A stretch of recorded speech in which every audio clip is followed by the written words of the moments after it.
To begin our journey into statistics, we need to get a firm grasp on some fundamental concepts. By the end of this scene, you will be able to define population, sample, discrete data, and continuous data. These are the building blocks for everything we'll do later. Imagine we want to find the average height of every adult woman in the United Kingdom. The entire group we're interested in this case, every single adult woman in the UK, is what we call the population. So a population is the complete set of individuals or items we want to study. Now, would it be practical to measure the height of every single woman in the UK? No, that would be incredibly time-consuming and expensive. It's often impossible to collect data from an entire population. So what do we do instead? We take a sample. A sample is a smaller, manageable group selected from the population. We study the sample and then use that information to make an educated guess or an inference about the population as a whole. The data we collect can be of two main types, discrete or continuous. Discrete data consists of values that are separate and can be counted. For example, the number of pets a person has. You can have 2 pets or 3 pets, but not 2.57 pets. Other examples include shoe sizes or the number of students in a class. Continuous data, on the other hand, can take any value within a range. Think about height. A person's height isn't restricted to whole numbers. It could be 165.1 centimeters, 165.12 centimeters, and so on, limited only by the precision of our measuring tool. Time and weight are other great examples of continuous data. Let's do a quick check. What about the number of cars in a parking lot? Is that discrete or continuous? Take a moment to think. That's right, it's discrete because you can count the cars.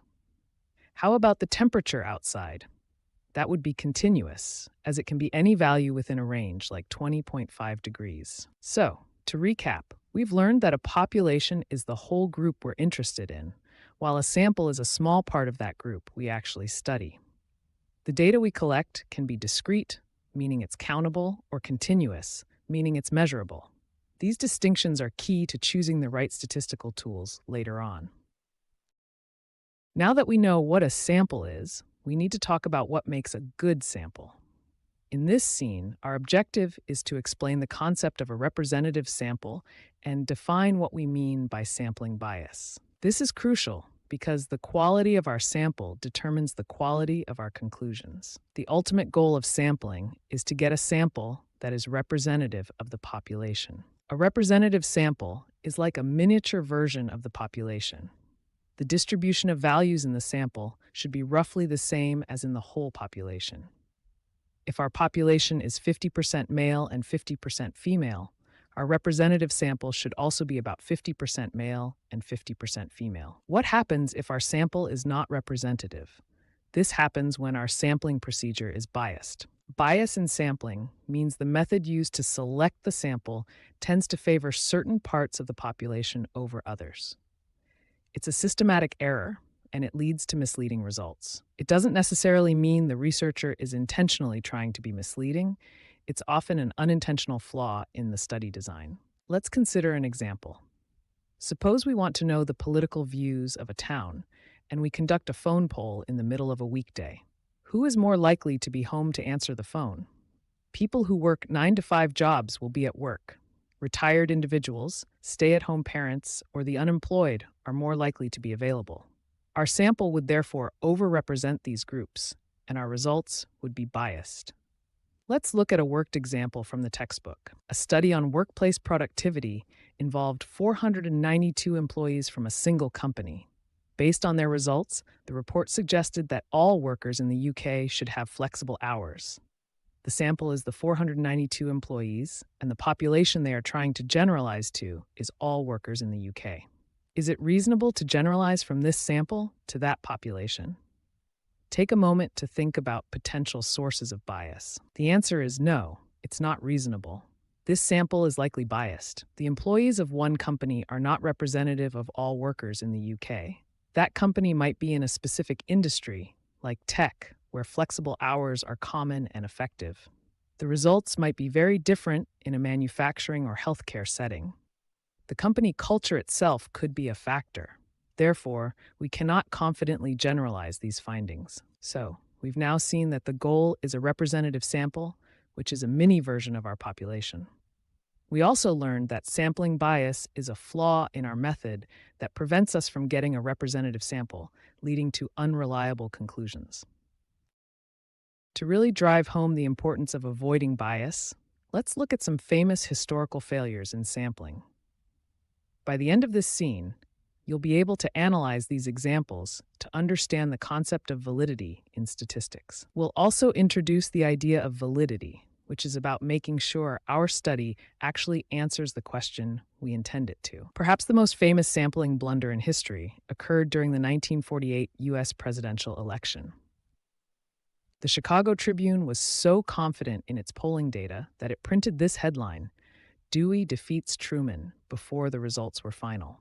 But as you can see from this iconic photo, the actual winner, Harry Truman, had the last laugh. So why did the poll get it so spectacularly wrong? The poll was conducted by telephone. In 1948, having a telephone was a luxury. People who owned phones were generally wealthier than the average citizen.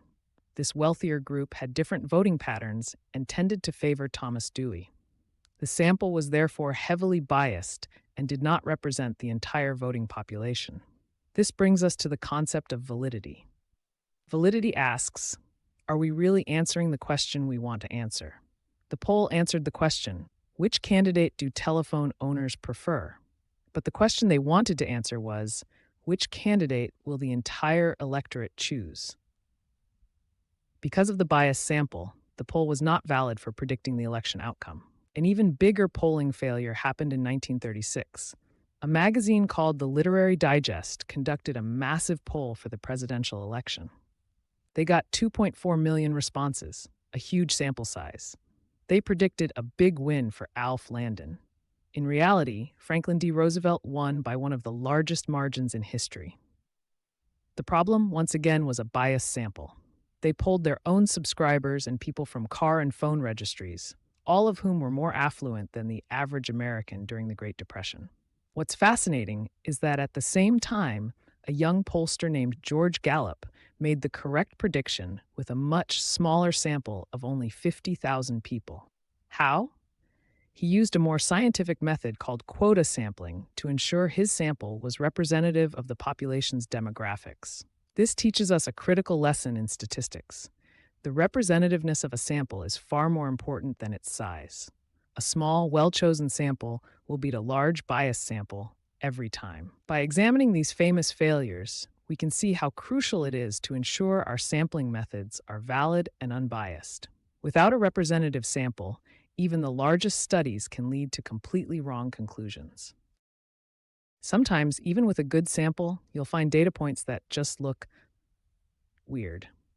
These are called outliers.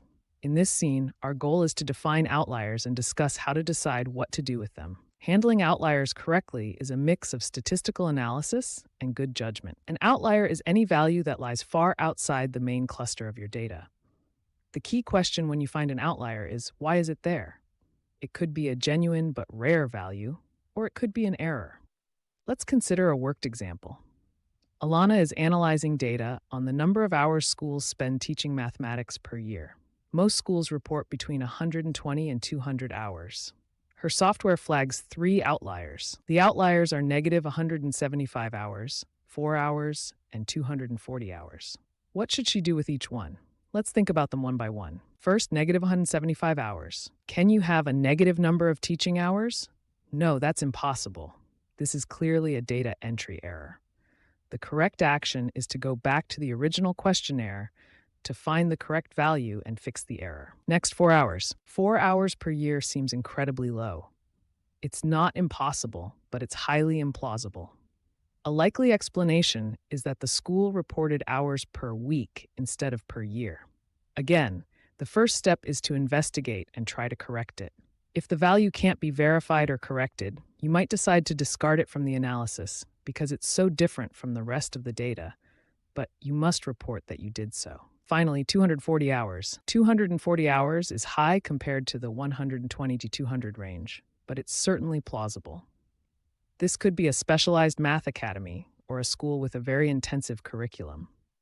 It seems like an extreme but valid data point. This kind of outlier should not be discarded. It's part of the true story of the data. The danger of automatically removing outliers is highlighted by a famous story from environmental science. In the 1970s, NASA satellites were collecting data on the ozone layer. The data processing program was written to automatically filter out any values that were extreme outliers. Unfortunately, this meant that the evidence of a massive, growing hole in the ozone layer over Antarctica was discarded as bad data. The discovery was delayed for years until scientists looked at the raw data. This is a powerful reminder that sometimes the outliers are the most important part of the story. So, we've learned that outliers are extreme values. When you find one, you must investigate. If it's an error, correct it. If it's a valid but extreme piece of data, you should keep it, as it might be telling you something very important. All right, we've talked a lot about the importance of getting a good sample. Now, let's get practical and look at the different methods we can use to select a sample. In this scene, we'll describe and compare several key sampling techniques. We'll start with three fundamental approaches: simple random sampling, convenience sampling, and systematic sampling. The gold standard in sampling is the simple random sample. In a simple random sample, every individual in the population has an equal chance of being picked. It's like putting everyone's name into a giant hat and drawing names out. In theory, this is the best way to get an unbiased, representative sample. The major drawback is that it's often impractical. To do it, you need a complete list of every single person in the population, which is rarely available.